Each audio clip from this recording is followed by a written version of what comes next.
तो अभी आप लोगों ने फर्स्ट चैप्टर पढ़ा है क्या, केमिस्ट्री का 11th? Little bit. चलिए ठीक है, स्टार्ट करते हैं। हम लोग एकदम बेसिक से शुरू करेंगे, ठीक है।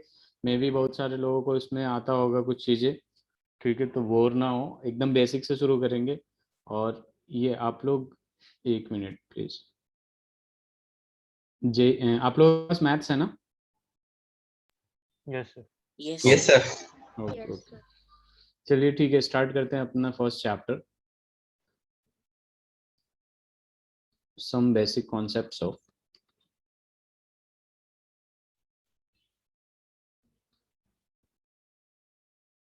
केमिस्ट्री।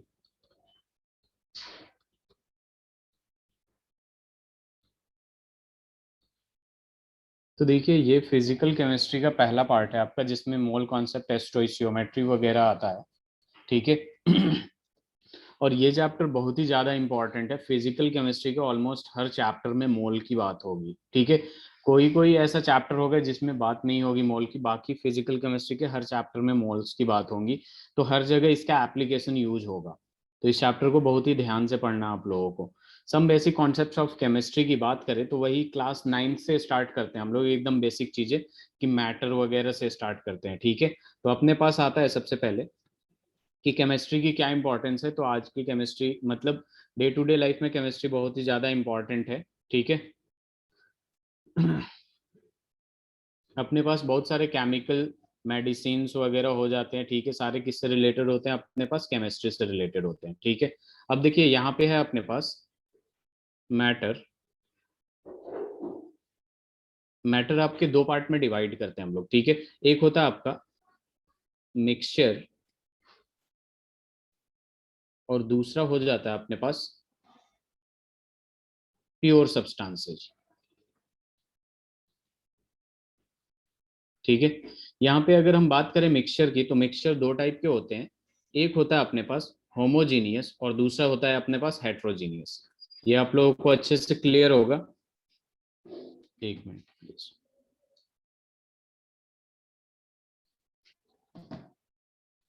यहाँ पे आता है, एक होता है अपने पास होमोजीनियस और दूसरा होता है हेट्रोजीनियस। प्योर सब्सटेंसेस की बात करते हैं तो प्योर सब्सटेंसेस आता है आपके पास एक एलिमेंट्स और दूसरा आ जाता है अपने पास कंपाउंड्स। एलिमेंट्स और दूसरा आ जाता है अपने पास कंपाउंड्स, ठीक है। स्लाइड चेंज कर रहा हूं मैं, अब इन सब चीजों को एक्सप्लेन करते हैं। उससे पहले हम ये बात करते हैं कि मैटर क्या होता है। मैटर हम लोग स्टार्टिंग से यही डेफिनेशन पढ़ते आ रहे हैं कि anything which occupies space and have some mass. Anything which occupy space and have some mass is called matter, ठीक है। जिसके पास भी स्पेस जो ऑक्यूपाई कर रहे हैं, यानी जिसके पास भी वॉल्यूम है और जिसके पास वेट है या मास है, ठीक है। केमिस्ट्री में एक बात क्लियर रखिएगा आप लोग कि मास और वेट दोनों का मतलब ही सेम होता है, ठीक है। मास और वेट दोनों का मतलब सेम होता है। फिजिक्स में हम क्या करते हैं, वेट क्या होता है? Type of force which acts towards the centre of earth, ठीक है। वो फोर्स होता है वेट, ठीक है, एक्चुअल में।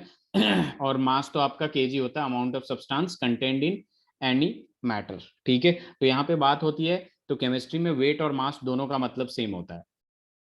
क्लियर है? आवाज जा रही है ना मेरी साफ? Yes sir. Yes sir. अब देखिए यहाँ पे सबसे पहले हम मिक्सचर की बात करेंगे, ठीक है। एक्सप्लेन करते हैं कि मिक्सचर क्या होता है, ठीक है। तो दो या तीन चीजों को मिक्स करके जो आपका प्रोडक्ट बनता है उसको हम क्या देते हैं? मिक्सचर। और मिक्सचर दो टाइप के होते हैं। एक होता है आपका होमोजीनियस और जो दूसरा होता है आपका, वो हो जाता है अपने पास हेट्रोजीनियस। अब देखिए यहाँ पे मिक्सचर जो होता है, होमोजीनियस क्या होता है? आप लोगों ने पढ़ा होगा कि थ्रू आउट द सॉल्यूशन अगर यूनिफॉर्म है, अगर यूनिफॉर्म है थ्रू आउट द सॉल्यूशन, उसे हम कहते हैं होमोजीनियस। और जो नॉन यूनिफॉर्म होता है, अभी ये क्लियर हो जाएगा यूनिफॉर्म और नॉन यूनिफॉर्म का मतलब क्या होता है। जो नॉन यूनिफॉर्म होता है उसे हम कह देते हैं हेट्रोजीनियस, ठीक है। इसको पहचानने का सबसे आसान तरीका ये होता है कि जिस मिक्सचर में आपका फेज इक्वल्स टू वन हो, जिस मिक्सचर में फेज इक्वल्स टू वन हो उसको होमोजीनियस कहते हैं। और जिस मिक्सचर में फेज ग्रेटर देन वन हो उसको हेट्रोजीनियस मिक्सचर कहते हैं। क्लियर है? अब देखिए फेज का मतलब क्या है। जैसे मान लीजिए आपने वाटर प्लस मिल्क कर दिया, वाटर प्लस मिल्क कर दिया एक बोतल में, तो आप डिफरेंशिएट कर पाते हैं क्या कि वाटर कहाँ है, मिल्क कहाँ है? हर जगह सेम दिखता है, यूनिफॉर्म दिखता है कि नहीं? Yes sir. Yes, sir. ऊपर Yes, से sir. नीचे तक, ऊपर से नीचे तक फेज जो होगा वो सेम होगा, उसको क्या कहते हैं हम? होमोजीनियस मिक्सचर कहते हैं। और जहां पे फेज ग्रेटर देन 1 हो गया, जस्ट लाइक अगर आपने क्या किया, वाटर में सैंड मिला दिया, ठीक है, तो सैंड क्या होगा, नीचे जाके बैठ जाएगा, तो वहां दिखेगा कि यहां से यहां तक सैंड है, उसके ऊपर वाटर है, ठीक है, ऐसा ही दिखेगा ना, 2 फेज दिखेगा कि नहीं? Yes, sir. अब यहाँ पे 3 फेज भी हो सकता है, मैंने वाटर मिला दिया, वाटर में आप मान लीजिए सैंड मिला दिया, सैंड में उसके बाद ऑयल मिला दिया, मस्टर्ड ऑयल, तो यहाँ पे 3 फेज दिखेगा आपको, mustard oil, water and then sand, ठीक है। तो फेज ग्रेटर देन 1 जहां होगा वो आपका हो जाएगा हेट्रोजीनियस मिक्सचर, और फेज इक्वल्स टू 1 होगा जहां, वो होगा होमोजीनियस, या फिर यूनिफॉर्म अगर सॉल्यूशन है होमोजीनियस, नॉन यूनिफॉर्म सॉल्यूशन है हेट्रोजीनियस। क्लियर है? Yes sir. चलिए सर जी। सर होमोजीनियस में सर एयर एग्जांपल हो सकती है? होमोजीनियस का एयर एग्जांपल ले सकते हैं, देखिए अब एयर में आप क्या क्या ले रहे हैं वो डिपेंड करता है, ले सकते हैं, वैसे होमोजीनियस एयर हो जाएगा। अब देखिए होमोजीनियस और हेट्रोजीनियस में अगर बहुत ही बारीकी से देखा जाए, किसी कंटेनर में आप रख रहे हैं इसको, ठीक है, अगर इस कंटेनर में आप होमोजीनियस और हेट्रोजीनियस अगर इसमें डिफरेंशिएट नहीं कर पा रहे हैं, ठीक है, तो आप ही बताइए इसमें होमोजीनियस में क्या होगा, एयर हो सकता है या नहीं? बाकी के लोग क्या सोचते हैं इसके बारे में? Yes, sir. होमोजीनियस होगा या heterogeneous? Homogeneous. It's so homogeneous.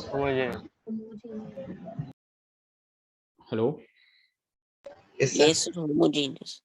Homogeneous होगा, तो यहाँ पे air Yes, is a sir. Homogeneous mixture होगा, ठीक है, क्योंकि अगर एक टाइप का क्या कहते हैं उसको, एक ही फेज दिखे तो वो होमोजीनियस सब्सटेंस हो जाता है।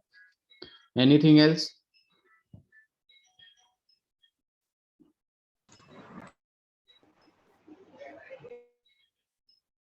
Clear sir. चलिए ठीक। ये सवाल किसने पूछा था वैसे? मैंने ध्यान नहीं दी। Sir Suryansh. Okay okay, slide change करूं? Yes sir. अब देखिए यहाँ Yes, पे sir. प्योर सब्सटेंसेस की बात आती है। ये जो प्योर सब्सटेंस होता है, यहाँ पे मैंने लिखा है एलिमेंट और कंपाउंड, ठीक है।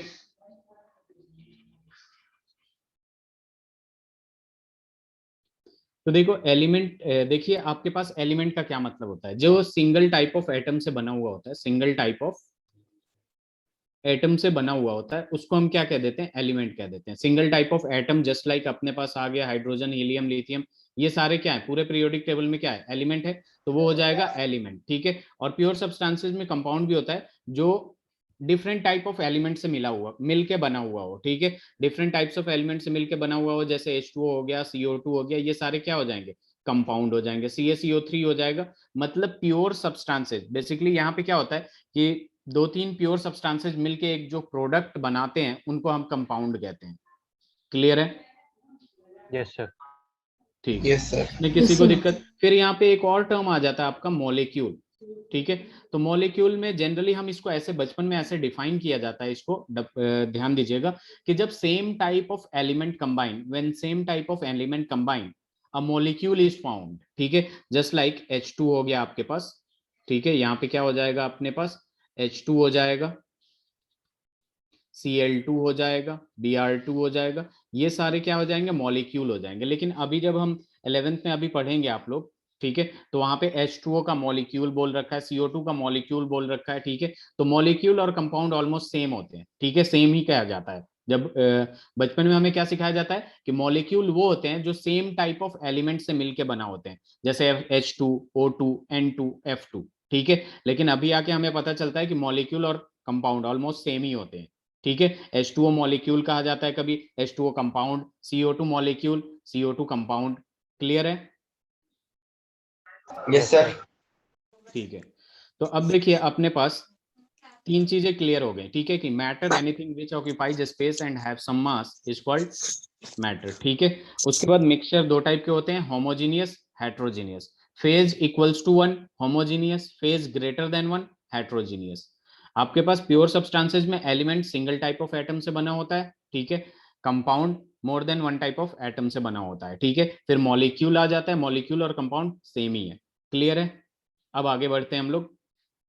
हमारे पास जो नेक्स्ट टॉपिक आता है वो मैथ्स का है, ठीक है। आप लोगों को आता होगा, जैसे कि आपका राउंड ऑफ आता है आप लोगों को। Yes sir. ठीक है, तो बस ये बस एक टेस्ट के लिए आप लोग राउंड ऑफ करके दिखा दीजिए। Round off the following up to, round off the following, एक ही डेसिमल हटा के बस दिखा दीजिएगा, मतलब एक नंबर डेसिमल के बाद। अगर अपने पास दे दिया 4.67, दे दिया अपने पास 4.64, सी दे दिया 4.65, डी दे दिया अपने पास 4.3।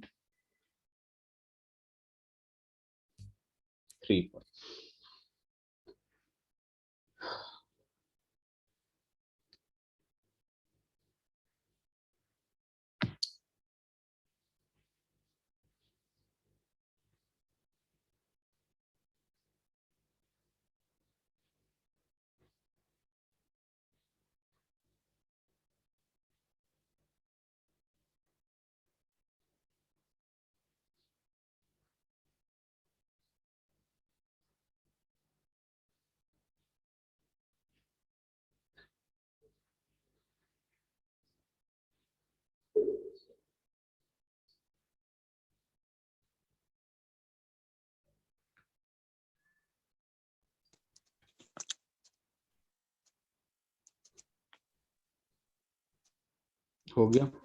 Yes sir. Yes sir. पहले वाले का आंसर कितना आया? 4.7। 7। 4.7 आ गया, ठीक है। दूसरे वाले का 4.6। 4.6 आ गया। तीसरे वाले का 4.7 4.7। और ये इस वाले का 4.4। 4.4। ये यहाँ पे दो चीजें होती हैं, अगर आपके पास इवन और ऑड हो, ठीक है। अगर 5 हो, ठीक है, ये वाला रूल याद है कि नहीं आप लोगों को?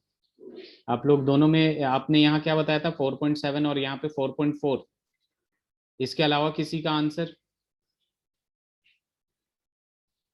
Partha, Suryansh? Sir No, same sir. Answer. Same? Yes sir.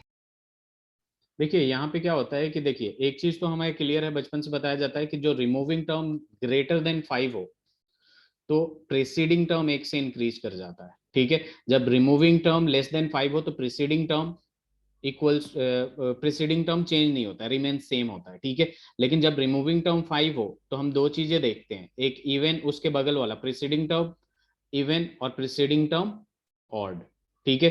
तो यहाँ पे देखिए क्या हो जाता है आपका कि अगर प्रीसीडिंग टर्म टर्म इवन होगा तो 1 से इंक्रीज कर जाता है, और अगर ऑड होगा तो वो सेम के सेम लिखा जाता है, ठीक है। तो इस रूल को ध्यान में दीजिएगा, ठीक है। एनसीईआरटी के राउंड ऑफ रूल में दे रखा है, ठीक है, कि अगर odd equal, removing term equals to 5 है, ठीक है, तो प्रीसीडिंग टर्म इवन होगा तो 1 से इंक्रीज कर जाएगा, और अगर प्रीसीडिंग टर्म ऑड होगा तो सेम रहेगा, ठीक है।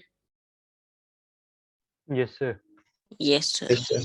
चलिए, तो ये तो आप लोगों को आता है, बहुत ही आसान था, ठीक है। यहाँ पे छोटी छोटी चीजें आती हैं जिसको मैं क्लियर करते चलता हूँ, ठीक है। जैसे आपका आ जाता है मास एंड वेट, ठीक है। मास एंड वेट, जैसे कि मैंने बताया कि केमिस्ट्री में जो है, अगर मास बोल रहा है या वेट बोल रहा है, फ्रीक्वेंटली क्वेश्चन में बोला जाता है weight of substance, mass of substance, दोनों सेम ही मतलब होता है, ठीक है। लेकिन अगर मास को देखा जाए तो मास में क्या होता है आपका? Amount of substance, amount of substance contained in any matter, ठीक है। इसका एसआई यूनिट क्या हो जाता है? केजी। केजी हो जाता है, ठीक है। देखिए अपने पास यहाँ पे जनरली दो टाइप का यूनिट आएगा, एक आएगा एसआई सिस्टम है इंटरनेशनल, और दूसरा जो आएगा सीजीएस आएगा, सेंटीमीटर ग्राम सेकेंड, ठीक है। इसके बारे में अभी डिस्कस करेंगे। वेट क्या होता है? ये आपका टाइप ऑफ फोर्स होता है, अगर टाइप ऑफ फोर्स हुआ ही है, ठीक है, तो इसका जो यूनिट होगा ये क्या होगा? एसआई यूनिट क्या हो न्यूटन। जाएगा इसका? न्यूटन हो जाएगा। SI unit is Newton. Newton हो जाएगा, ठीक है। और वेट का आपने क्लास 9th में फॉर्मूला और 11th, हाँ 9th में फॉर्मूला देखा होगा, W इज इक्वल टू क्या हो जाता है, वेट हो mg। जाता है, ठीक है। कि अगर ये आपने ग्रेविटेशनल फोर्स में पढ़ा होगा कि जितना वेट अर्थ पे होता है उसका 1/6 मून पे हो जाता है, होता है कि नहीं? Yes sir. Yes, sir. ठीक है। तो वहां पे बेसिकली मास चेंज नहीं होता, ये जो जी का वैल्यू है ना, जी क्या है यहाँ पे, small g, Gravitation. Acceleration due to gravity। Acceleration due to gravity. तो अगर यहाँ पे 9.8 मीटर पर सेकेंड स्क्वायर होता है, ठीक है, जनरली यहाँ पे अर्थ पे, ठीक है, तो वहां पे G/6 हो जाता है, इस वजह से वहां पे वेट क्या हो जाता है, डिक्रीज हो जाता है 1/6। क्लियर है? अब देखिए यहाँ दो एक चीज की बात बता रहा था मैं। एक मिनट।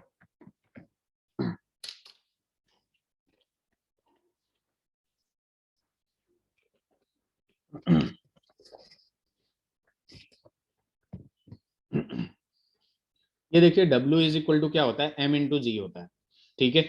ये अर्थ पे होता है, अगर वही मून पे हम निकालने जाएं तो जितना अर्थ पे होता है ना, इस उसका 1/6, उसका 1/6 होगा।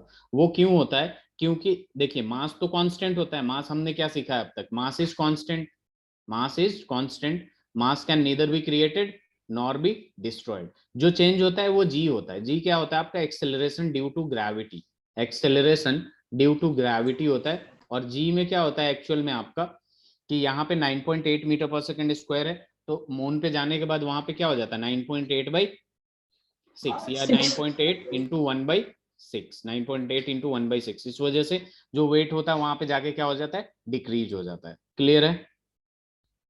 Yes sir.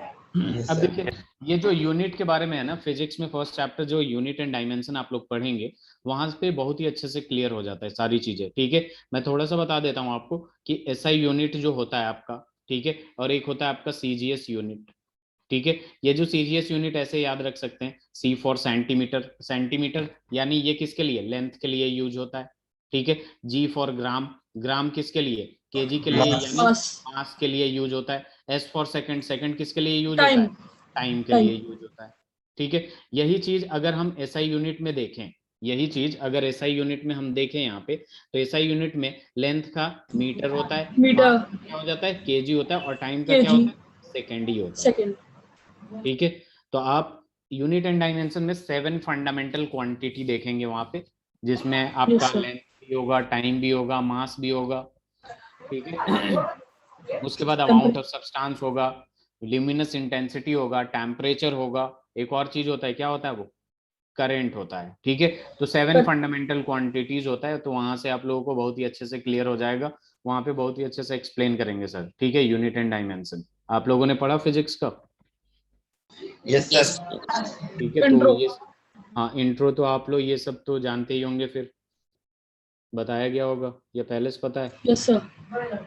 चलिए, तो इसे आगे बढ़ूं मैं। Yes sir. Yes, sir. अब देखिए यहाँ पे बात आती है वॉल्यूम की, ठीक है। यहाँ छोटी छोटी टर्म है, इंट्रो क्लास ही है, ठीक है। वॉल्यूम की जब बात होती है तो वॉल्यूम क्या होता है आपका, कैपेसिटी होता है। किसी भी चीज की कैपेसिटी जो होती है वो क्या होती है, वॉल्यूम ही तो होती है। कैपेसिटी अगर बोला जाए कि इस बोतल की कैपेसिटी 2 लीटर है, तो उसका वॉल्यूम के बारे में ही तो बात कर रहे हैं। अगर हम ये बोलेंगे कि इस क्लासरूम में 20 स्टूडेंट्स बैठ सकते हैं, तो उसकी वॉल्यूम की तो बात करेंगे, 20 स्टूडेंट्स उसमें बैठ सकते हैं। तो बेसिकली वॉल्यूम जो होता है, जिसका एसआई यूनिट की अगर बात करें, वॉल्यूम की एसआई यूनिट क्या होनी चाहिए बताइए? Sir metre cube. Metre cube. CGS unit क्या होगा? सेंटीमीटर। सेंटीमीटर क्यूब, ठीक है। वैसे बहुत सारे यूनिट होते हैं वॉल्यूम के, लीटर भी क्या हो जाएगा, वॉल्यूम का यूनिट होगा। लीटर क्या होगा आपका, वॉल्यूम का ही तो यूनिट होता है। Yes sir. Sir decametre cube.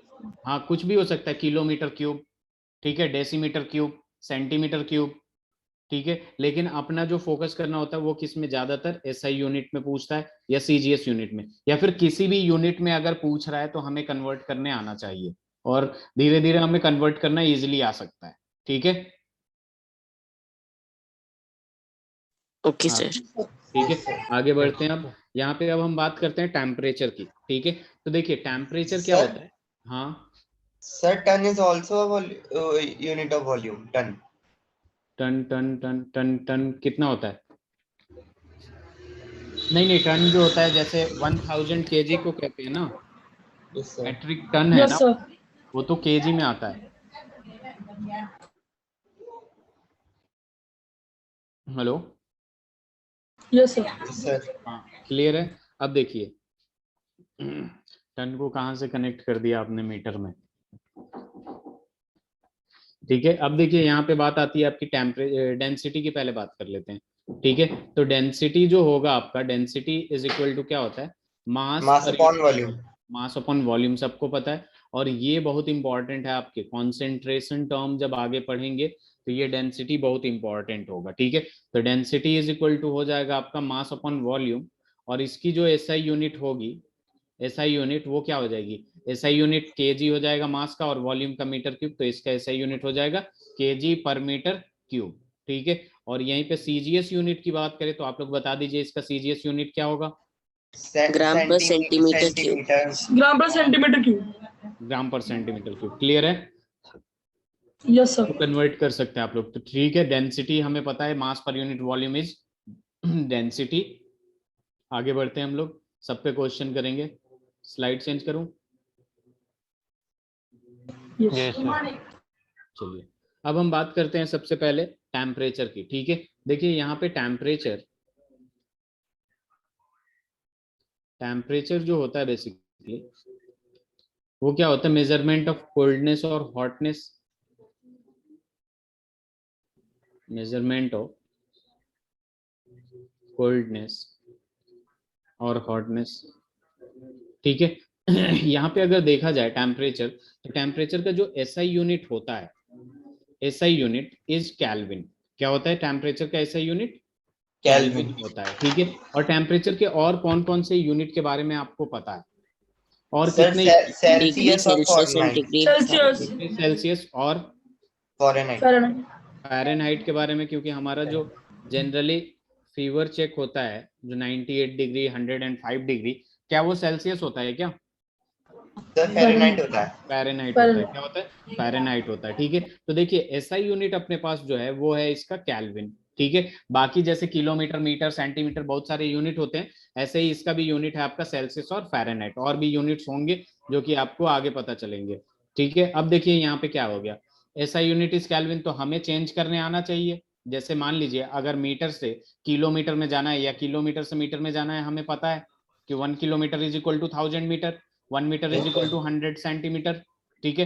तो ये सारी चीजें आनी चाहिए। तो इनमें एक रिलेशन होता है आपका कि डिग्री सेंटीग्रेड में, देखिए यहाँ से Celsius, degree Celsius to Kelvin, ठीक है। ये जो रिलेशन होता है आपका, एक बात ध्यान में रखिएगा, 0 degree centigrade is equal to होता है 273.15 केल्विन, ठीक है। और ये 1.5 केल्विन को छोड़ देते हैं हम, ठीक है, नेग्लेक्ट कर देते हैं, तो यहाँ बनता है 273 केल्विन। क्या होता है?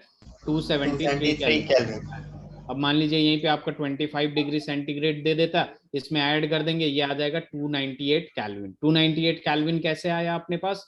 273 को 25 में ऐड कर दिया तो ये सीधे सीधे क्या दे दिया? 298 केल्विन। तो ये डिग्री सेंटीग्रेड और केल्विन का डायरेक्ट रिलेशन होता है, ठीक है, कि अगर आपको केल्विन में चेंज करना है तो आप क्या करिए, 273 प्लस यहाँ पे जितना डिग्री सेंटीग्रेड दे रखा है कर दीजिए, आपका केल्विन में आंसर आ जाएगा। क्लियर है? Yes sir. स्लाइड चेंज करूं? आप लोग नोट्स बना रहे हैं? Yes, sir. स्क्रीनशॉट ले रहा है। अच्छा, स्क्रीनशॉट बेटर, मतलब इतना टाइम मिल जाता है कि आप लोग नोट्स बना लिया करिए क्लास में ही, ताकि सब बाद बना में रहे टाइम वेस्ट ना हो, ठीक है। स्क्रीनशॉट लीजिएगा, फिर उसे रख के लिखिएगा, बाकी आप जिसमें कंफर्टेबल हो, ठीक है। बस टाइम वेस्ट में ज़्यादा से ज़्यादा क्वेश्चन कर पाए आप लोग। स्लाइड चेंज कर रहा हूँ। अब देखिए यहाँ पे क्या आता है कि degree Fahrenheit and degree centigrade में एक रिलेशन होता है, आपको पता होगा कि degree Fahrenheit is equal to हो जाता है 9/5 डिग्री सेंटीग्रेड प्लस 32। देखिए यहाँ पे अपना कोई डायरेक्ट रिलेशन डिग्री फ़ारेनहाइट और केल्विन में नहीं दे रखा है, ठीक है, तो अगर आपको डिग्री फ़ारेनहाइट से केल्विन में जाना है तो पहले हमें डिग्री सेंटीग्रेड में जाना पड़ेगा, उसके बाद केल्विन में जाना पड़ेगा। बात समझ में आ रहा है? Yes, sir. Yes, sir. चलिए तो कुछ क्वेश्चंस करते हैं हम लोग। एक मिनट रुक जाइएगा। Convert the following degree centigrade into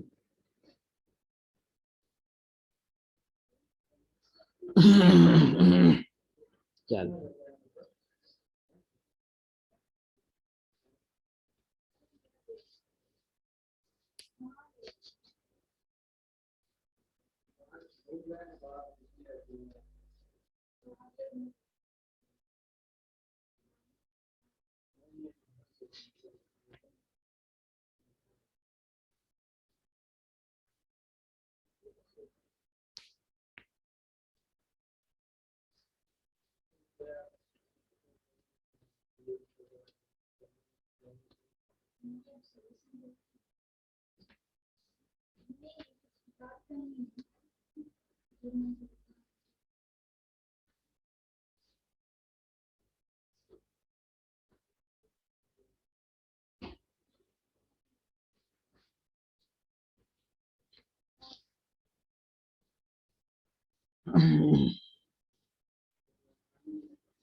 ये क्वेश्चन लिख लिया आप लोगों ने? मुझे स्लाइड चेंज करना है।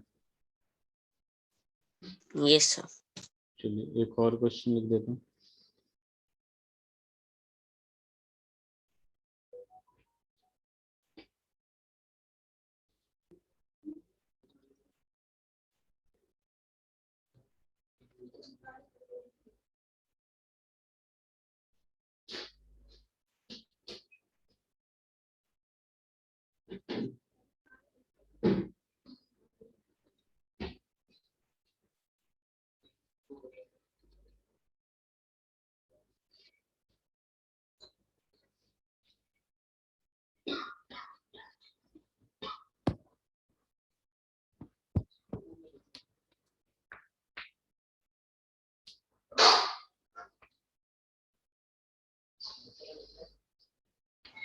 सर फर्स्ट सेकंड कर लिए।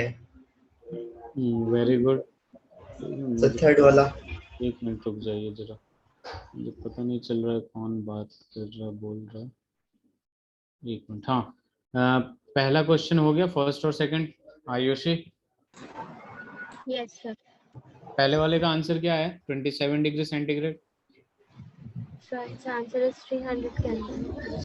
Very good. दूसरे 100 डिग्री सेंटीग्रेड का Ashish? Sir 373 Kelvin. 373 Kelvin. Very good. ये तो बहुत आसान था। Convert the following degree centigrade into Fahrenheit. 0 degree centigrade का कितना आएगा Parth? Sir 32। Sir 32 Fahrenheit. 32 Fahrenheit आ जाएगा।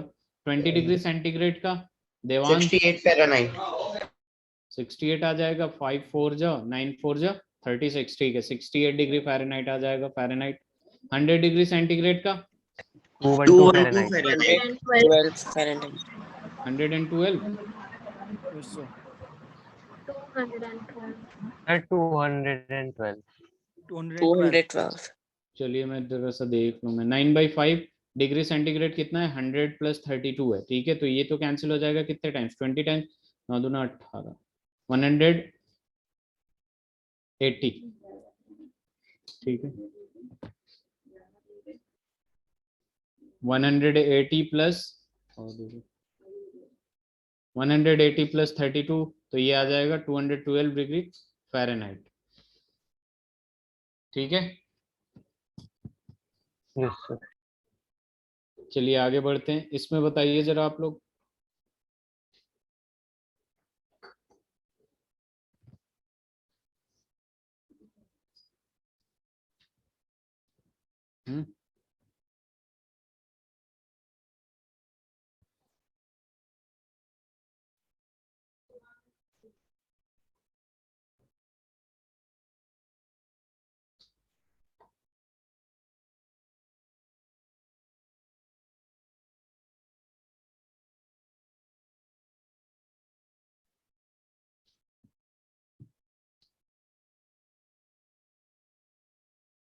ये हो गया।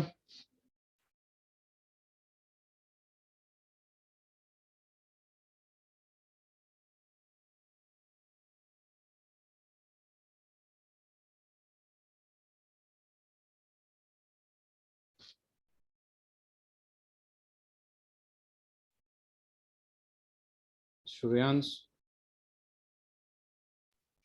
Sir, done. सर कर रहे हैं। Okay okay, take your time.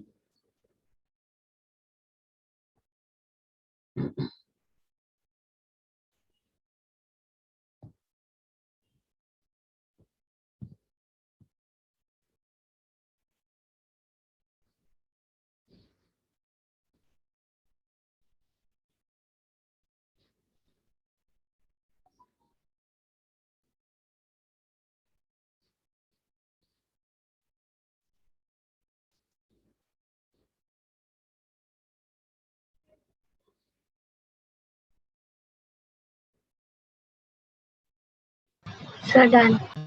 Okay, पहले वाले का आंसर कितना है? केल्विन से डिग्री फ़ारेनहाइट में करना है, तो डायरेक्ट तो कोई रिलेशन है नहीं अपने पास, तो केल्विन को किस में चेंज करेंगे? सबसे पहले डिग्री सेंटीग्रेड, सेल्सियस और फिर सेंटीग्रेड। हाँ, तो इसको, ये तो साफ साफ मुझे दिख रहा है, यहाँ पे क्या होगा? 27 डिग्री सेंटीग्रेड। यहाँ पे क्या होगा? 100 डिग्री सेंटीग्रेड। यहाँ पे कितना डिग्री सेंटीग्रेड आएगा? 300. 300 डिग्री। 300 होगा। तो यहाँ पे देखिए F इज इक्वल टू अपने पास 9/5 degree centigrade into, sorry plus में क्या आ रहा है? 32, प्लस में आ रहा है 32। तो यहाँ पे देखिए, यहाँ पे सबसे पहले इसको वैल्यू पुट कर लेंगे, तो यहाँ पे आ जाएगा 9/5 इंटू 27 प्लस 32। यहाँ पे आ जाएगा आपका आंसर, सॉल्व कर लेंगे तो 100 डिग्री सेंटीग्रेड वाला सॉल्व कर ही चुके थे हम लोग, 212 आ रहा था। इसको सॉल्व कर लेंगे तो 212 फ़ारेनहाइट आ जाएगा। फिर आपके पास एक और आ जाएगा 9/5 डिग्री, 572 तो 300, तो 300 प्लस 32, ये कितना आ रहा है? 572 सर 572। 570, और सर फर्स्ट वाला 80.33 आ रहा है। 80.33 कैलकुलेट किया था Yes, sir. आपने? Yes sir. चलिए, Yes, तो ये आसान है, इजीली हो जाएगा कि नहीं? स्लाइड चेंज करें। yes, sir, हो जाएगा। Yes, sir. अभी देखिए, इसके बाद अपने पास आता है एक टर्म साइंटिफिक नोटेशन। देखिए यहाँ पे जो छोटे छोटे टर्म है और बहुत ही आसान है, ठीक है, सबको जानना भी जरूरी है, और थोड़ा बहुत ही आसान है तो अच्छी बात है कि समझ में आ जाता है एक ही बार में। साइंटिफिक नोटेशन, साइंटिफिक नोटेशन का मतलब क्या होता है? देखिए, जब एवोगैड्रो नंबर की जब बात करते हैं, तो एवोगैड्रो नंबर का मतलब क्या होता है? 6, 0, 2, 2, और फिर 0, 0, 0, 0, ऐसे ऐसे आते जाता है। बहुत सारे जीरोज होते हैं, कितने होते हैं? 20 जीरोज होते हैं कि नहीं? Yes sir. ठीक है, 20 जीरो इसलिए मैं बोला हूँ क्योंकि यहाँ से डेसिमल हटाया हूँ। 23 एग्जैक्टली जीरो कितने होते हैं? 23 होते हैं। मैंने ये जीरोज कितने होते हैं? 23 होते हैं, ठीक है। लेकिन ये जो 3 डेसिमल हटाने के बाद तो 20 बचे ना, इसलिए मैंने 20 दिया था, ठीक है। तो देखिए 23 जीरोज है इसमें, ठीक है।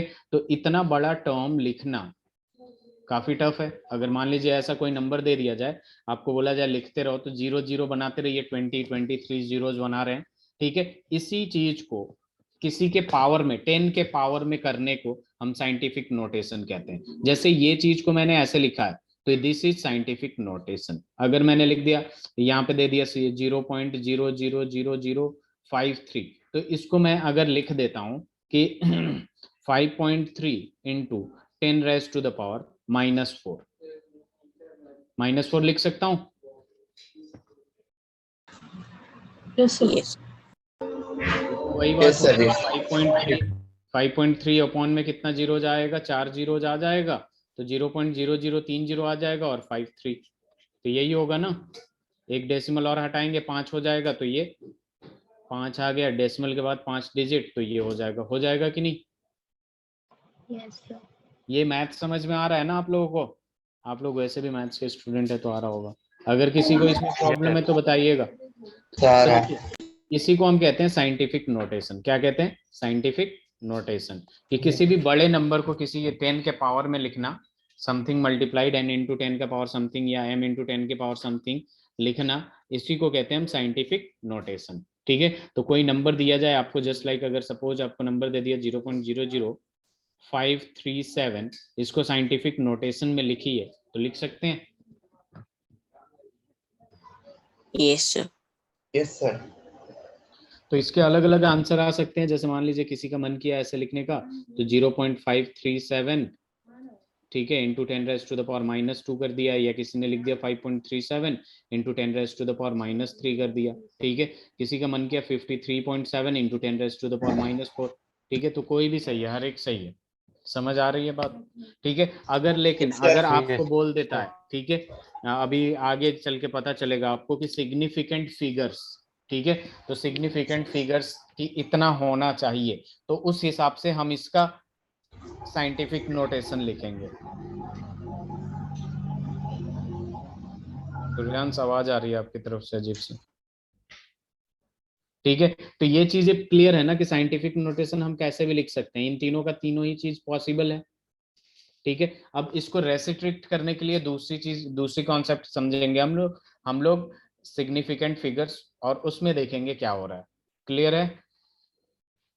Yes sir. तो ये लिख लीजिए, आप लोग नोट्स बना रहे हैं ना? Yes, sir. Yes, sir. Slide change करूं? Yes, sir. कर लीजिए। Yes, sir. ठीक, तो देखिए अपने पास आता है एक सिग्निफिकेंट फिगर्स। देखिए सिग्निफिकेंट फिगर्स इंपॉर्टेंट क्यों होता है? जब हम एक्सपेरिमेंट करते हैं तो जो अपना वैल्यूज वगैरह आते हैं, तो वो डेसिमल में, काफी डेसिमल वगैरह में आता है, जैसे 0.67 या 0.00 समथिंग। ठीक है, तो उसमें कौन सा डिजिट्स इंपॉर्टेंट है, सर्टेन है। ठीक है, फिगर्स इंपॉर्टेंट है, कौन सा डिजिट इंपॉर्टेंट है, इसीलिए यहाँ पे इंट्रोड्यूस होता है आपका सिग्निफिकेंट फिगर्स, कि उसमें कौन कौन से डिजिट इंपॉर्टेंट है। ठीक है, किसी को हम छोड़ देते हैं क्योंकि वो सिग्निफिकेंट नहीं होता, जो सिग्निफिकेंट होता है उसको ले लेते हैं। इसके कुछ रूल्स होते हैं। ठीक है, जो सबसे पहला रूल्स होता है वो ये होता है कि all non zero digits are significant. जितने भी नॉन जीरो डिजिट्स होते हैं सारे के सारे सिग्निफिकेंट होते हैं। एज फॉर एग्जाम्पल, अगर मैं कोई नंबर लिखता हूं जैसे 2569, तो इसमें सिग्निफिकेंट फिगर्स 4 हैं। कितने सिग्निफिकेंट फिगर्स आपके पास? 4 है। क्लियर है? जितने भी नॉन जीरो डिजिट्स होते हैं सारे के सारे क्या होते हैं? सिग्निफिकेंट फिगर्स होते हैं। Significant. जस्ट सपोज आपके पास आ गया 285 सेंटीमीटर। ठीक है, तो इसमें कितने सिग्निफिकेंट फिगर्स हैं? 3 सिग्निफिकेंट फिगर्स है। मैंने कहीं मेजरमेंट किया, एक्सपेरिमेंट किया, जिसका लेंथ आ रहा था 285 सेंटीमीटर, तो उसका सिग्निफिकेंट फिगर्स कितना आ गया? 3 आ गया। क्लियर है? दूसरा जो रूल्स आता है वो आता है zeros preceding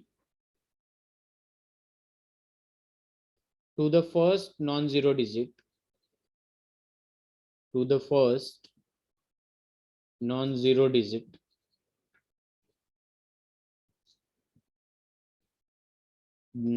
digit are significant, are non-significant, sorry. Zeros preceding to the first non-zero digits are non-significant.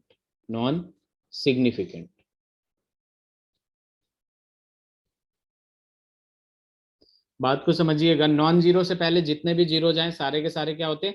Non significant होते हैं। ठीक है, एज फॉर एग्जांपल हम ले सकते हैं, जैसे मान लीजिए अपने पास आ गया 0.0045। ठीक है, तो ये दोनों नॉन जीरो है, तो पहला नॉन जीरो यहाँ आ रहा है, इससे पहले जितने भी जीरोज होंगे सारे के सारे नॉन सिग्निफिकेंट फिगर्स होंगे। तो इसमें जो सिग्निफिकेंट फिगर्स होगा वो कितना होगा, 2 ही होगा। क्लियर है? अगर अपने पास आ गया जस्ट सपोज 0.25, इसमें सिग्निफिकेंट फिगर्स कितना होगा, 2 होगा। क्लियर है? Yes sir. Sir significant figures के यूज कहाँ होते हैं? सिग्निफिकेंट फिगर्स बेसिकली हम जो एक्सपेरिमेंट करते हैं ना, तो एक्सपेरिमेंट जो करते हैं तो लेंथ वगैरह मेजरमेंट करते हैं, तो लेंथ तो अपना इतना एक्यूरेट नहीं आता ना, 10 सेंटीमीटर 5 सेंटीमीटर, वो आता है जैसे 9.990 सेंटीमीटर या 9.09 सेंटीमीटर, या फिर कोई डिफरेंस निकालते हैं हम वहाँ। ठीक है, कि पहले बार एक्सपेरिमेंट किया तो 9 पॉइंट समथिंग परसेंट था, 9 पॉइंट समथिंग था, दूसरी बार किया तो 9 पॉइंट समथिंग, दोनों का डिफरेंस निकाल रहे हैं तो 0 पॉइंट समथिंग आ रहा है। तो उसमें जो डिजिट आते हैं, जैसे डिफरेंस निकाला आपने तो उसमें आया 0.12, तो उसमें कितने सिग्निफिकेंट फिगर्स हैं, तो 2 सिग्निफिकेंट फिगर्स। ठीक है, तो वहां यूज होते हैं। ठीक है, इंपॉर्टेंट बस वहीं पे होता है। ठीक है, ये दूसरा रूल हो गया, zeros preceding to the first non zero digits are significant. Third rule देखेंगे तो थर्ड रूल में क्या आता है, zeros between 2 non zero digits are significant. Zeros between 2 non zero digits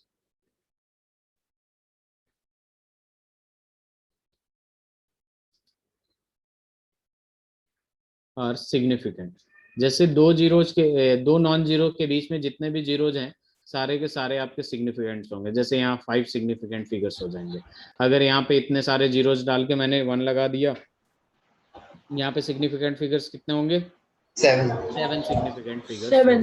clear है? Yes sir. Yes, Yes. sir. Fourth जो rule आता है आपका, जीरोज एट द एंड और right of a number are non significant. क्या होता है significant? देखिए सिग्निफिकेंट होने के एक ही तरीका होता है, यहाँ पे पहले लिख देता हूं मैं, zeros to the right of a number are significant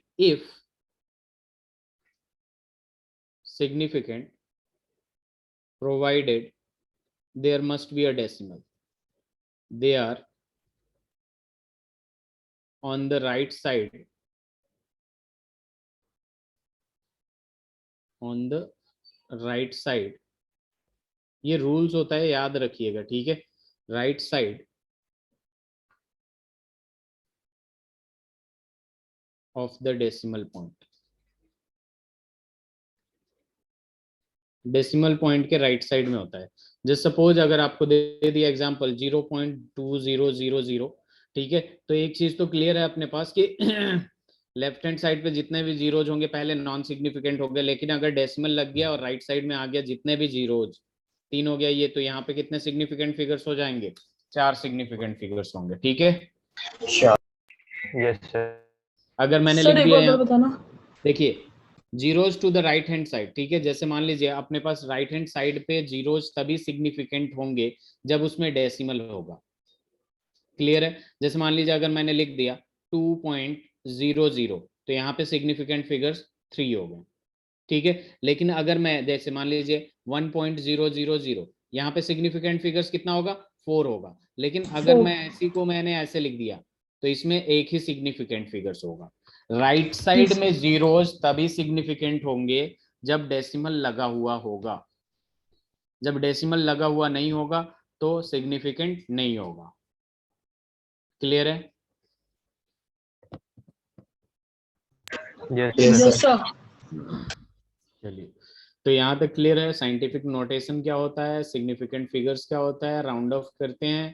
temperature, weight, volume, density, matter, mixture और आपका प्योर सब्सटेंसेस, यहाँ तक क्लियर है। अब देखिए अपने पास क्या आता है, स्लाइड चेंज करूं? Yes sir. Yes, sir. अब देखिए अपने पास जो नेक्स्ट टॉपिक होता है, ठीक है, बहुत ही आसान और सब कोई जानता है इसके बारे में, क्लास 9th में भी पढ़े होंगे आप लोगों को। पता होगा कि 9th के कुछ सिलेबस जो होते हैं वो 11th में होते हैं और कुछ 10th के 12th से मिलते जुलते हैं। ठीक है, सिमिलर है। तो हमारे पास आता है laws of chemical combination, laws of chemical combination. आप लोगों ने पढ़ा होगा, तो यहाँ पे 3 4 5 लॉ होते हैं आपके पास। लॉज ऑफ केमिकल कॉम्बिनेशन, जैसे law of conservation of mass, law of definite proportion, law of multiple proportion, Avogadro law और गैलो-सेक्स लॉ। 5 लॉज होते हैं यहाँ पे बेसिकली। ठीक है, लॉ ऑफ केमिकल कॉम्बिनेशन का मतलब यही है आपका कि जब रिएक्टेंट, ठीक है, रिएक्टेंट कंबाइन होकर प्रोडक्ट बनाता है तो कितना बनाता है, कितना लीटर बनाता है, कितना मोल बनाता है, कितना मोलारिटी बनाता है, इन सबको एक्सप्लेन करने के लिए, मास वगैरह को एक्सप्लेन करने के लिए कि एग्जैक्टली कितने से कितना रिएक्ट होगा तो कितना बनेगा। ठीक है, उसके लिए अपने पास लॉज ऑफ केमिकल कॉम्बिनेशन आता है। ठीक है, जिसमें आपका सबसे पहला लॉ जो होता है वो होता है law of conservation of mass.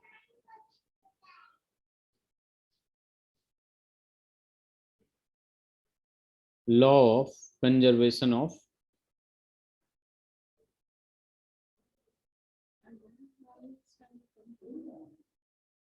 Law of conservation of mass. अब देखिए law of conservation of mass क्या होता है। जैसे आपको पता है कि मास can neither be created, mass Created can nor be destroyed. nor be destroyed, mass can neither be created nor be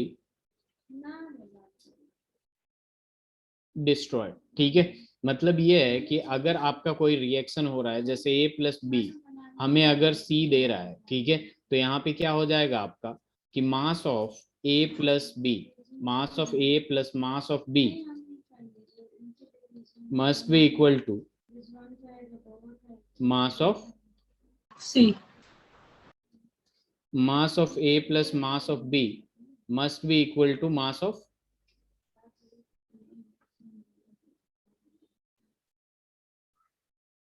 C। Clear है? Yes, sir. Yes, sir.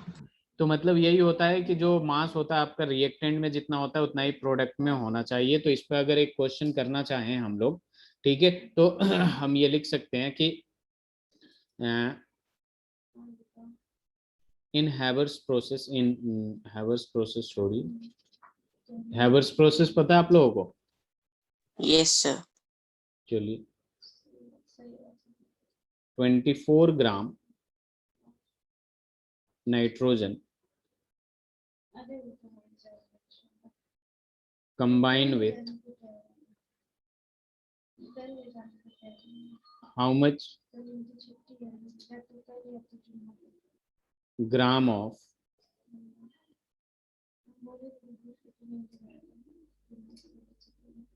hydrogen to form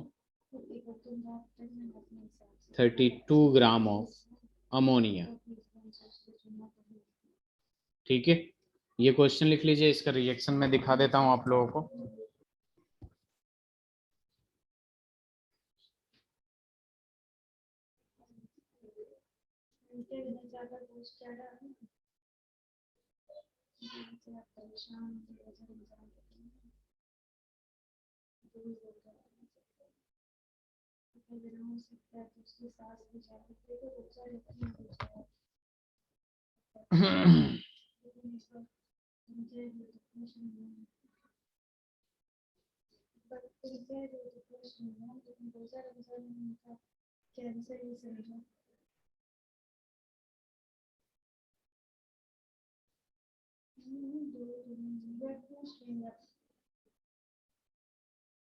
ये हो गया, रिएक्शन लिखो नेक्स्ट स्लाइड पे।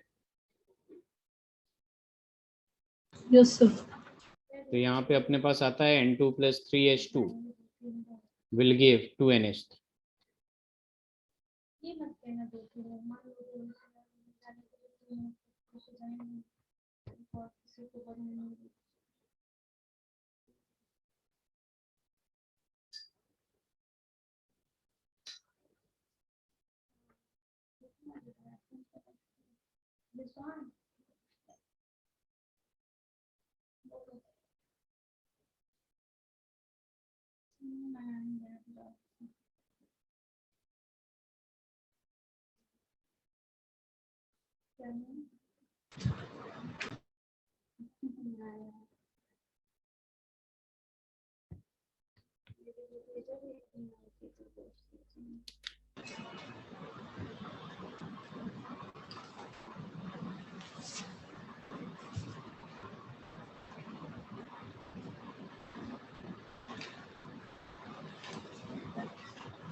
Hello,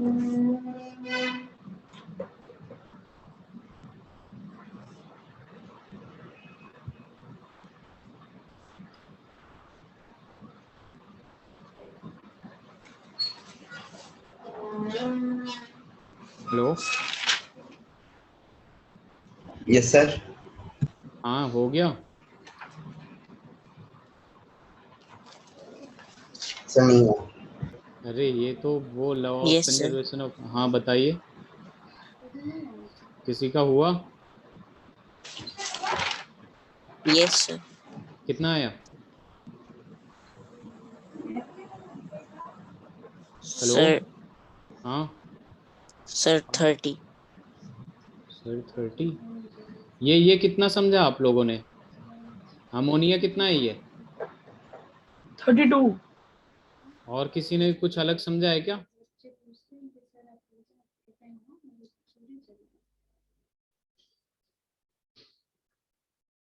तो देखिए यहाँ पे क्या है कि नाइट्रोजन का मैंने साफ साफ दे रखा है, 24 gram of nitrogen combined with how many gram of hydrogen, यही लिखा था ना। तो ये 24 ग्राम है, ठीक है। इसको x ले लेते हैं, जो कि किसके बराबर होना चाहिए, 32 के ग्राम के बराबर होना चाहिए। तो x इज इक्वल टू कितना आ जाएगा, 8 ग्राम आएगा कि नहीं? ये क्लास 9th वाला सवाल था, मैं हर क्वेश्चन जो कराता हूँ वो एकदम बेस से लेके जाता हूँ। तो आप लोगों को लग रहा होगा ऐसा कि क्या दे दिया सर ने, लेकिन ये Yes, क्लास sir. 9th में भी तो ऐसे ही पूछता था ना, एक रिएक्शन दे दिया, किसी का एक का मास नहीं दिया, बाकी सब दिया हुआ है, ये दोनों मास तो बराबर होंगे according to law of conservation of Mass.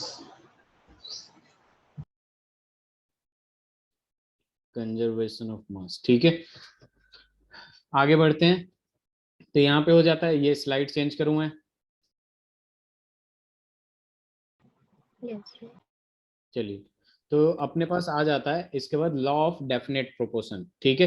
दो टाइप के प्रोपोर्शन आता है, एक आता है आपका लॉ ऑफ डेफिनेट प्रोपोर्शन, दूसरा आता है लॉ ऑफ मल्टीपल प्रोपोर्शन। तो सबसे पहले हम करेंगे law of definite proportion.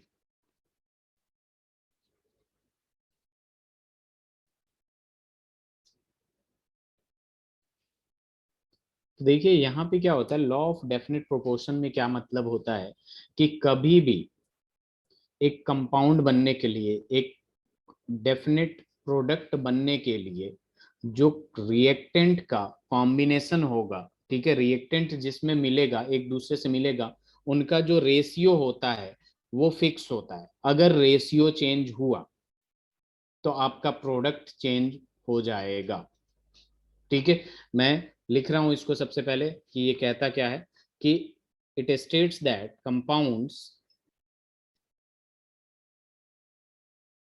Compound, एक minute, compound always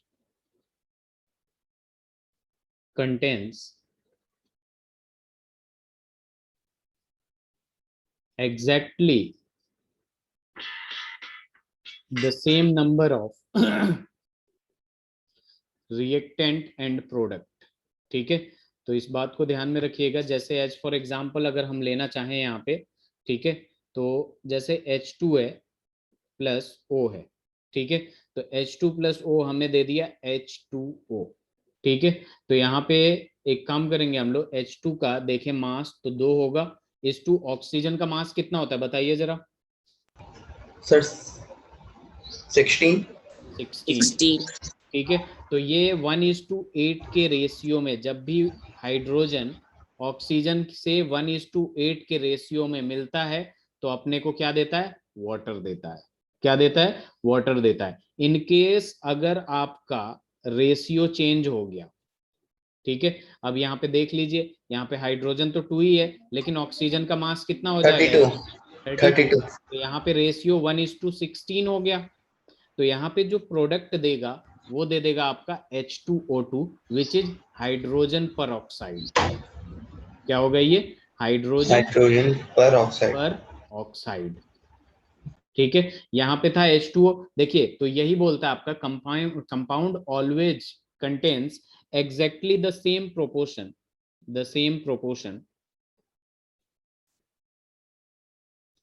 same proportion of elements by weight, of elements by weight. तो यहाँ पे क्या समझ में आया आपका कि compounds always contains exactly the same proportion of elements by weight. अगर एक फिक्स्ड कंपाउंड की बात करें तो उसमें जो एलिमेंट्स कंबाइन होते हैं, ठीक है, वो सेम प्रोपोर्शन में होते हैं बाय वेट। जैसे 1:8 के रेशियो में जब भी हाइड्रोजन वाटर के साथ ऑक्सीजन के साथ रिएक्ट करेगा वाटर बनाएगा, ठीक है। अगर C+O2 देखना है आप लोग देख लीजिए, C+O2 विल गिव CO2। अब यहाँ पे ये कितना है 12 है, ये कितना है 32 है, तो यहाँ पे क्या होगा 4 8 8 4 कितने टाइम्स जाएगा 3:8। जब भी कार्बन और ऑक्सीजन 3:8 के रेशियो में कंबाइन होगा तो कार्बन डाइऑक्साइड देगा। अगर ये रेशियो चेंज कर देते हैं, जैसे मान लीजिए C+O करके CO बना देते हैं, यानी ये 12:16 हो जाएगा। तो 3:4 के रेशियो में किया हमने, रेशियो चेंज किया बाय वेट, रेशियो चेंज किया, प्रोपोर्शन चेंज किया, आपका प्रोडक्ट भी चेंज हो जाएगा।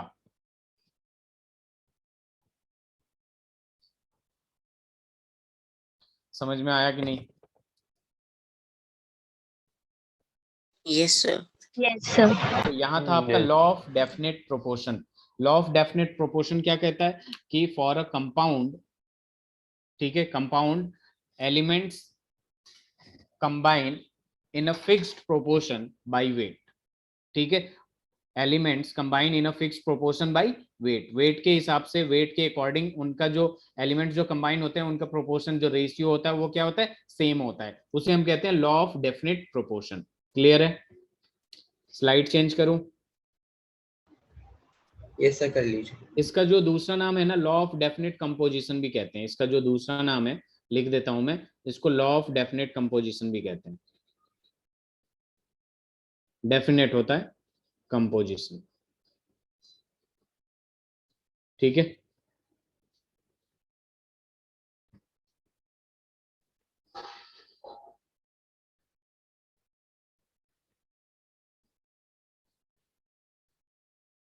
स्लाइड चेंज करूं? Yes, sir. चलिए स्लाइड चेंज करते हैं हम लोग और नेक्स्ट क्वेश्चन की तरफ आते हैं। सॉरी, नेक्स्ट क्वेश्चन नहीं, अब अपने पास आता है जो थर्ड लॉ आता है, वो होता है law of multiple proportion. Law of multiple proportions. देखिए सबसे पहले इसका डेफिनेशन थोड़ा लिखेंगे क्योंकि ये थोड़ा सा बड़ा है, ठीक है, तो दिमाग में आता नहीं है एक बार में। तो सबसे पहले देखिए हम लिखते हैं, if two elements can combine to form more than one compound, ये वही चीज है जो अभी हमने पढ़ा है ना डेफिनेट प्रोपोर्शन में। बस होता है कि रेशियो चेंज नहीं करेंगे, प्रोडक्ट सेम रहेगा। रेशियो चेंज किया हमने, प्रोडक्ट डिफरेंट हुआ। मोर than one compound, the masses of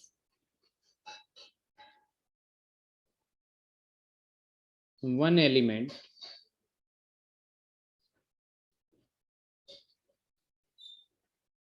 that combine with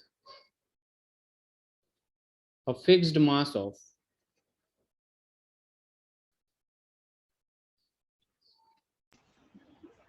the other element। पहले ये देख लीजिए ये हो क्या रहा है, ठीक है, बड़ा सा है लेकिन बहुत ही आसान है। Are in the small ratio of a small whole number, are in the ratio of small whole numbers.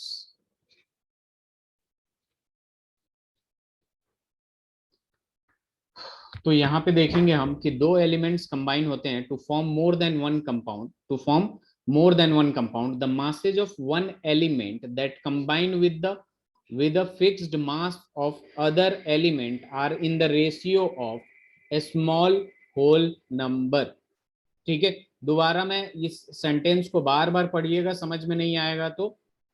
दो एलिमेंट्स कंबाइन कर रहे हैं to form more than one compound. देखिए अब दो एलिमेंट का एग्जांपल ले रहा हूं मैं, ठीक है। एग्जांपल क्या है अपने पास कि हाइड्रोजन प्लस ऑक्सीजन हमें पहली बार में दे रहा है वाटर।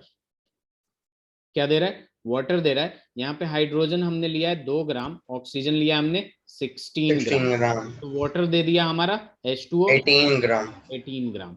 अब हमने क्या किया कि हाइड्रोजन फिर से लिया हमने और यहाँ पे ले लिया ऑक्सीजन, और ये हमें क्या देता है? हाइड्रोजन परऑक्साइड देता है। क्या देता है? हाइड्रोजन पर ऑक्साइड। ऑक्साइड। ठीक है, अब यहाँ पे हाइड्रोजन परऑक्साइड कैसे दिया? क्योंकि हाइड्रोजन हमने लिया 2 ग्राम और ऑक्सीजन कितना लिया हमने? 32 ग्राम, तो ये कितना दे देगा आपका? 34 ग्राम। तो यहाँ पे देखिए, यहाँ पे पहला वाला सेंटेंस क्लियर हो गया आप लोगों का कि यहाँ पे दे रखा है if 2 elements can combine to form more than 1 compound. देखिए यहाँ पे 2 एलिमेंट्स जो हैं, हाइड्रोजन ऑक्सीजन मिलके वाटर बनाया, हाइड्रोजन ऑक्सीजन मिलके हाइड्रोजन परऑक्साइड बनाया। ठीक है, अब आगे बढ़ते हैं। ठीक है, to form more than 1 compound, the masses of one element that combine with the fixed mass of other element are in the ratio of small whole numbers। ध्यान से देखिएगा, इस सेंटेंस को समझने की कोशिश करिएगा आप लोग। the masses of one element that combine with the fixed mass of other element। देखिए यहां पे देखिएगा तो ये फिक्स है, फिक्स है कि नहीं? अरे ये हाइड्रोजन वाला तो फिक्स है ना भाई, ये फिक्स है 2 ग्राम 2 ग्राम। तो masses of one element that combine with the masses of other element, यानी इसकी बात कर रहा है। तो इन दोनों का जो रेशियो है ना, वो हमेशा एक स्मॉल होल नंबर होगा। क्या होगा? Small whole number. ठीक है, ये रेशियो बड़ा नहीं होगा कि 10:21 दे दिया या 10:15 दे दिया। ठीक है, ये रेशियो हमेशा छोटा होगा, यही कहना चाहता है।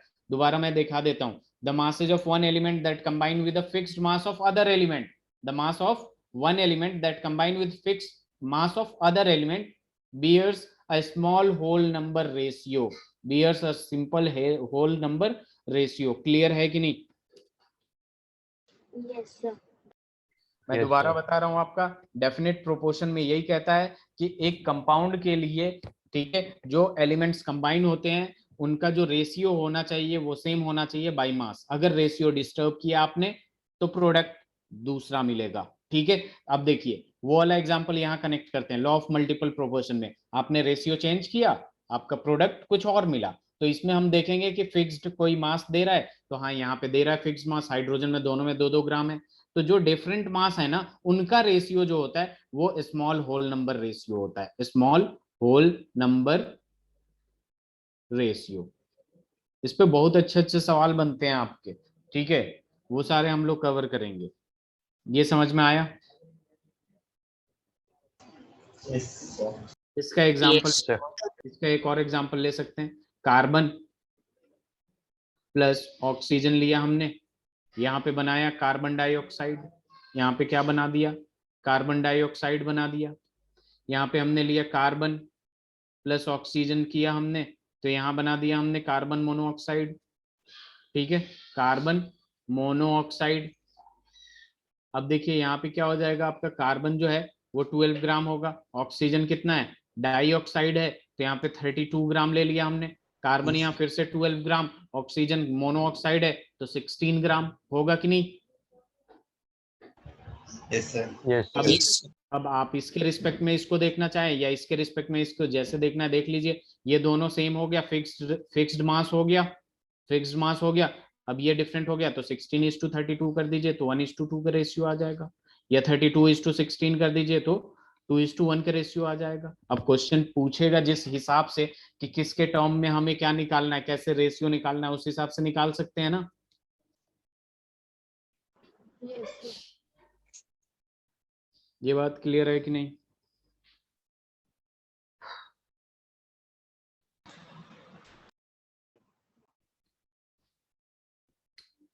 ये लिख लिया आप लोगों ने? Yes, sir. चलिए, तो स्लाइड चेंज करें हम लोग। Yes sir. अब देखिए अपने पास फोर्थ जो लॉ आता है उसका नाम क्या है? इसका नाम हो जाता है सबसे पहले गे-लुसाक्स लॉ ऑफ गैसियस वॉल्यूम्स। देखिए यहाँ पे क्या होता है, गैलुसैक्स लॉ ऑफ गैसियस वॉल्यूम्स आता है, ठीक है। ये थोड़ा सा आप लोगों के लिए डिफरेंट होगा, लेकिन बहुत ही आसान है, ठीक है। अगर यहाँ पे फील ना आए, ठीक है, चीजों को फील करना ज्यादा इंपॉर्टेंट होता है, तो कोई दिक्कत नहीं है, लेकिन मैं पूरी कोशिश करूंगा फील दिलाने की। देखिए यहाँ पे समझ में आना चाहिए, ठीक है। गैलुसैक्स लॉ ऑफ गैसियस वॉल्यूम क्या कहता है, सबसे पहले ये लिख देते हैं। When gases combine,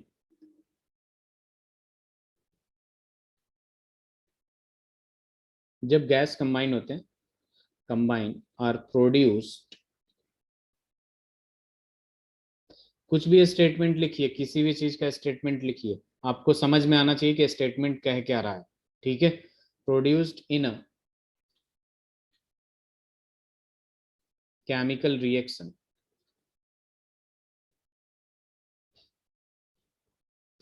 they do so in a simple ratio by volumes। अब तक हमने क्या देखा कि बाय वेट जब कंबाइन होता है तो एक पार्टिकुलर प्रोडक्ट बनता है, ठीक है।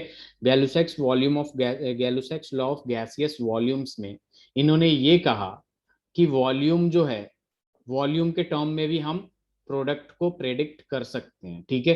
अभी ये पता चल जाएगा कैसे होगा, ठीक है। They do so in a simple ratio by volumes provided all gases are at same temperature and pressure। देखिए अभी आगे चल के आपको पता चलेगा, जैसे अभी आपको तो पता ही है कि नंबर ऑफ मोल्स के फॉर्मूले क्या होते हैं आपके, ये बताइए जरा। Number of moles is equal to क्या होता है? Hello, Yes, sir. Number of moles का फॉर्मूला क्या होता है? Mass given upon given mass upon में मोलर मास, ठीक है। दूसरा नंबर ऑफ मोल्स का फॉर्मूला क्या होता है?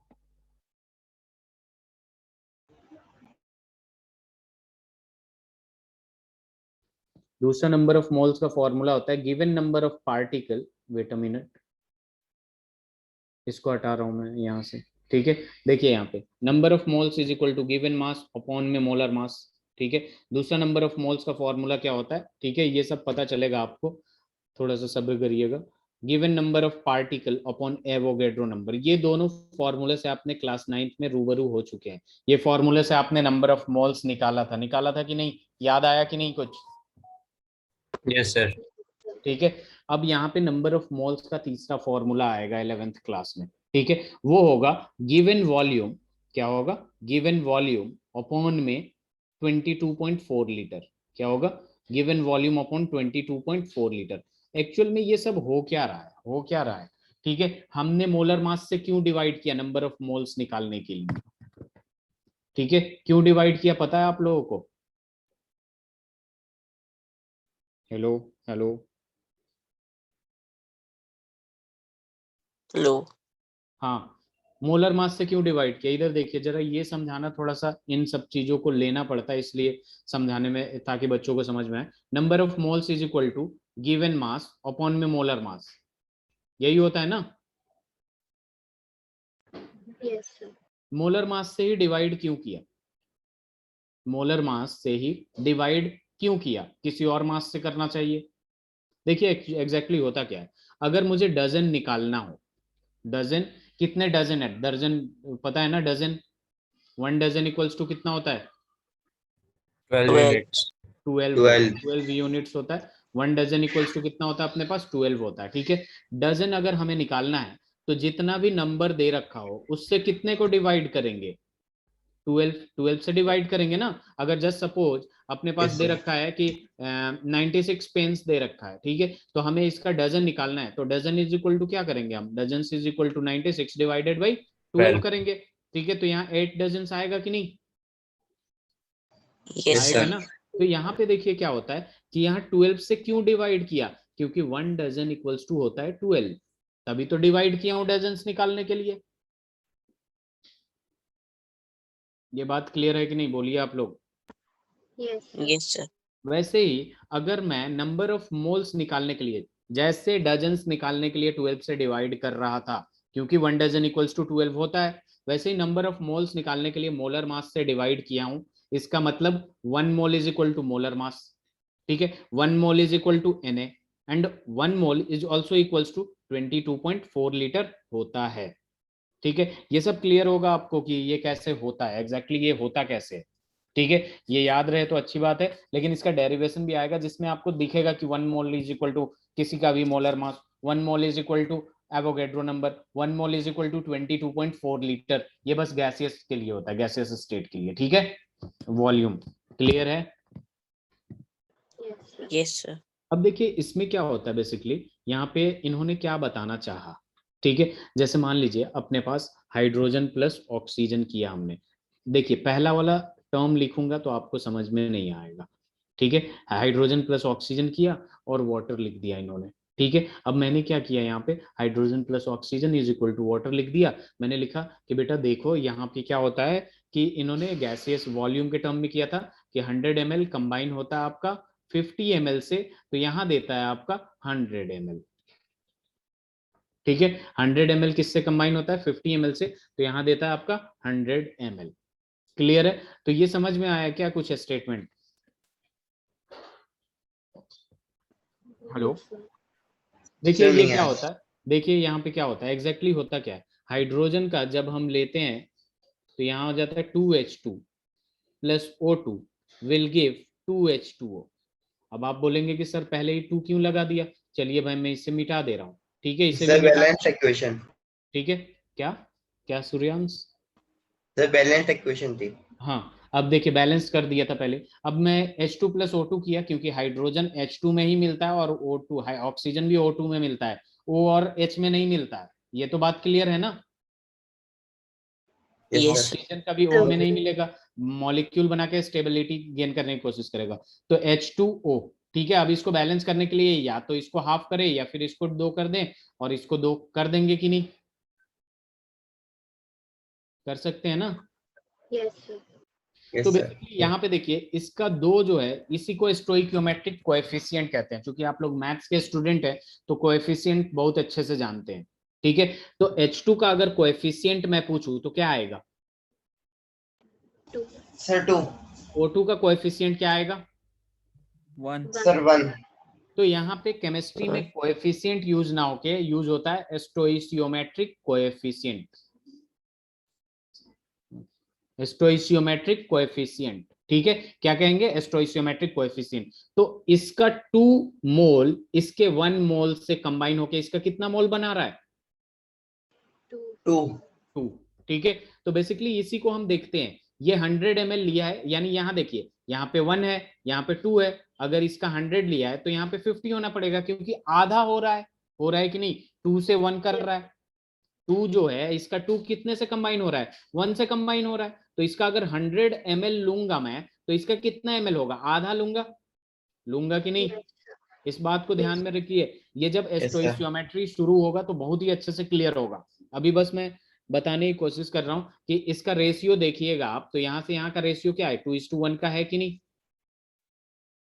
है ना। Yes, sir. बस इसमें यही कहा गया है कि जैसे वेट और मोल में रेशियो होता है वैसे ही वॉल्यूम में रेशियो होता है, ठीक है। जैसे हमने वेट बाय वेट का रेशियो लिया था, यहाँ पे वेट अ मिनट, यहाँ पे रेशियो क्या आता, 3:8 आया था, यहाँ पे क्या आया था 3:8, 1:16, ये वेट का रेशियो आया था ना। वैसे ही Yes, इन्होंने sir. बोला कि यहाँ पे जो रेशियो का वेट होता है, मतलब जो वेट का रेशियो होता है वैसे ही वॉल्यूम का भी होता है। तो यहाँ पे देखिए इसका 2:1 का रेशियो दिख रहा है, ये कहाँ से आया, इसका 2 से इसका 1 रिएक्ट कर रहा है, इसका मतलब इसका 100 ml लेंगे तो इसका 50 ml होगा कि नहीं, Yes, sir. और फिर इसके 2 से इसका 2 बन रहा है तो इधर तो 100 ही बनेगा ना। अगर देखिए अब दूसरा एग्जांपल लेते हैं, अगर मैं H2 का 200 ml ले लेता हूं तो ऑक्सीजन का कितना ml होगा, खुद बताइए आप। 100. 100 होगा, क्योंकि आधा हो रहा है ना, 2 से 1 जा रहा है तो आधा हो रहा है, तो H2O का कितना होगा, 200 होगा कि नहीं। Yes, sir. ठीक है, यानी यहाँ पे जो रेशियो आ रहा है वो भी क्या आ रहा है, 2:1 आ रहा है कि नहीं। Yes. आ रहा है। ठीक है, ऐसे ही अगर मान लीजिए मैंने यहाँ पे H2 + O2 कर दिया, ठीक है, और यहाँ पे H2O कर दिया, 2H2O। ठीक है, अब यहाँ पे देखिए आयुषी आप बताइएगा, अगर मैं 500 ml लिया H2 का तो O2 का कितना होगा, 250. तो H2O का कितना होगा 500. 500, क्योंकि ये देखिए इसका 2 इसके 1 से रिएक्ट होता है तो इसका 2 बनाता है, तो ये 2 से 2 इक्वल है। अगर मैं अब देखिए उल्टा क्वेश्चन पूछते हैं थोड़ा सा, ठीक है, 2H2 + O2 ये दे दिया हमें 2H2O, ठीक है, तो Devansh Parth are you there. Yes, sir. तो अगर आप बताइए पार्थ, अगर 300 ml अपने पास O2 का है तो H2 का कितना होना चाहिए,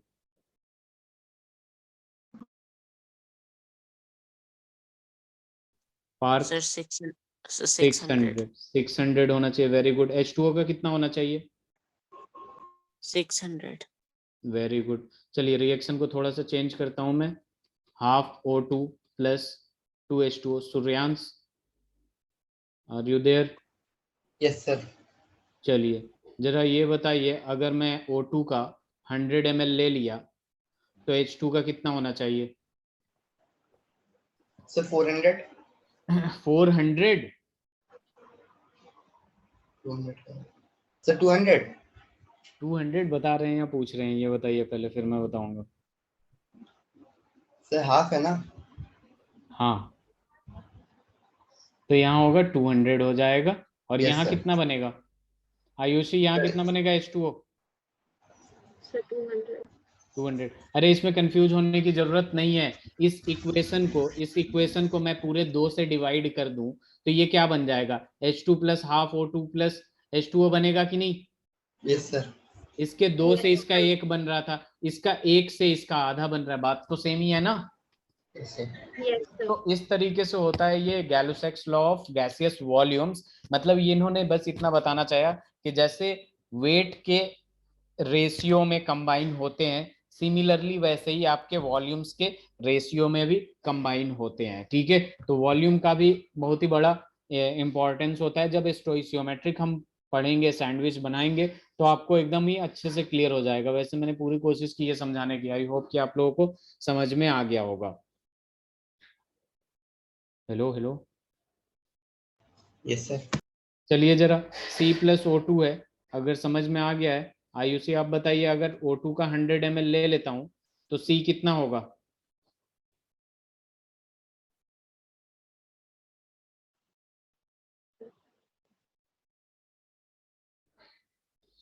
नहीं सुनाई दिया।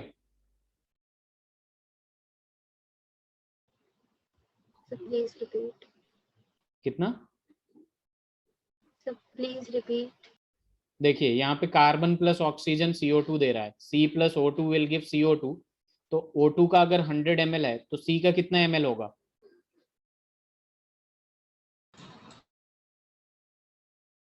देवांश। So 50. 50, आप लोग सेंचुरी मारा करिए, 50 कब तक मारेंगे, 200. ये तो डबल सेंचुरी हो गया, मैंने सेंचुरी मारने को बोला बस। ये सारे गैसेस में, मैंने सपोज कर लिए ये भी गैसेस में, ये भी गैसेस में, मैंने दे दिया इसका 100 ml।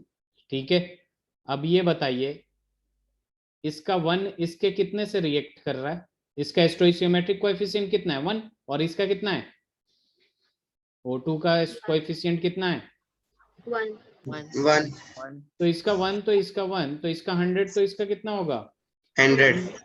और इसका भी 1 है तो ये भी कितना बनाएगा? 100. 100. आएगा कि नहीं? हमने इसी से तो नहीं. कंपेयर करना शुरू Yes, sir. किया था, इसी से तो कंपेयर करना शुरू किया था। तो उसके स्टोइशियोमेट्रिक कोएफिशिएंट देख के ही कंपैरिजन करना शुरू करते हैं, ठीक है? Hello, Okay, sir. चलिए Okay, हम sir. लोग ये चीजें आप लोग अच्छे से दोबारा पढ़िएगा, जिसको समझ में आया अच्छी बात है, जिसको नहीं आया कोई दिक्कत नहीं है।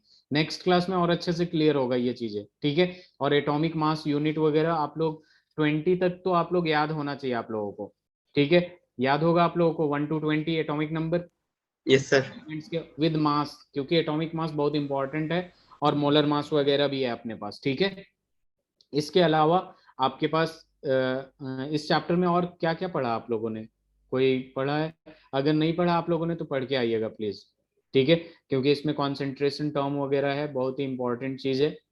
और ये जो अगर गैलोसैक्स लॉ ऑफ गैसेस वॉल्यूम समझ में नहीं आया है, दोबारा एक क्वेश्चन कराता हूं मैं आप लोगों को। N2 + 3H2 will give Partha what you are writing 2NH3। नहीं, ये थोड़ा सा अजीब सा हो जाएगा, इसको रहने दीजिए।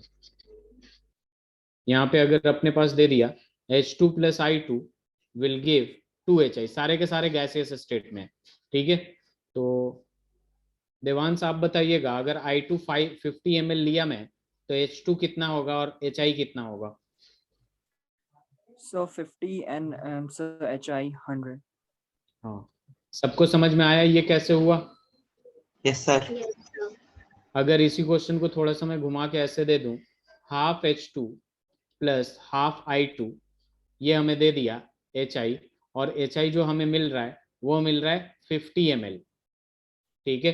तो एक बात बताइए, I2 कितना होगा और H2 कितना? 25. 25. 25. आई थिंक ये वाला अच्छे से क्लियर हो गया है आप लोगों का, ठीक है? Yes, sir. Yes, sir. तो और Yes, किसी sir. को कुछ पूछना है? No, sir. अच्छा, तो नेक्स्ट क्लास में मिलते हैं हम लोग, ठीक है? ऑल द बेस्ट, अच्छे से आप लोग पढ़ के आइएगा, नेक्स्ट क्लास में और ज्यादा अच्छा लगेगा ये चैप्टर आप लोगों को। आज तो थोड़ा बहुत थ्योरेटिकल था, ठीक है? ये थ्योरेटिकल आपका पार्ट हट गया, अब न्यूमेरिकल वगैरह शुरू होगा, तो बस कॉन्सेप्ट